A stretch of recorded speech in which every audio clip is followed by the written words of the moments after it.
খাসির মাংস নিয়েছি। খাসির মাংসটাকে আমি 15 থেকে 20 মিনিট ম্যারিনেট করে রেখেছি, লবণ হলুদ কাঁচা তেল দিয়ে সুন্দর করে ম্যারিনেট করে রেখেছি। চলো রান্নার রেসিপিটা তোমাদের দেখাই। কড়াই একটু তেল দিয়ে একটু আলুটাকে ভেজে নেব। আলুটা ভাজছি আমি, এর মধ্যে একটু লবণ হলুদ দিয়েছি।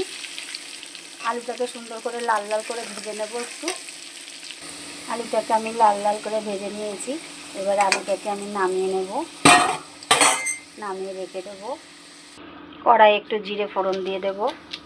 জিরে কটা পোড়া পোড়া হয়ে গেছে। এবার আমি পেঁয়াজটাকে দিয়ে দেবো।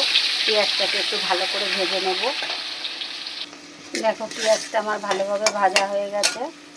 এবার এখানে একটু আমি মশলা মিক্সচারে ম্যারিনেট করে রেখেছি। এর মধ্যে জিরে, শুকনো লঙ্কা, আদা আর আছে রসুন, এই আমি মশলা একসাথে করে রেখেছি। মশলাটাকে আমি পেঁয়াজ ভাজার মধ্যে দিয়ে দেব। এই মশলার মধ্যে একটু স্বাদ মতো নুন দিয়ে দেব, একটু পরিমাণ মতন হলুদ দিয়ে দেব। যেহেতু আমার মাংসে লবণ হলুদ লাগানো আছে, সেহেতু আমি এখানে একটু লবণ হলুদটা কম দেব। দিয়ে সুন্দর করে আমি এই মশলাটাকে কষিয়ে নেব। দেখো আমি মশলাটা কষাচ্ছি একটু, যাতে তেল ছেড়ে দেয়। একটু সুন্দর করে কষিয়ে নেব, যাতে কাঁচা গন্ধ না বেরোয়।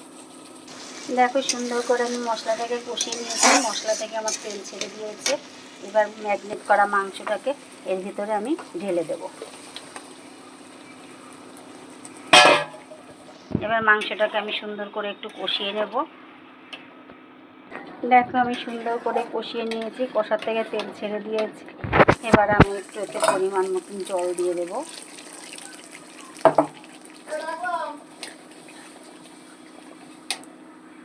মাংস রান্নাটা আমার হয়ে গেছে। এবার আমি একটু গরম মশলা দিয়ে দিয়েছি।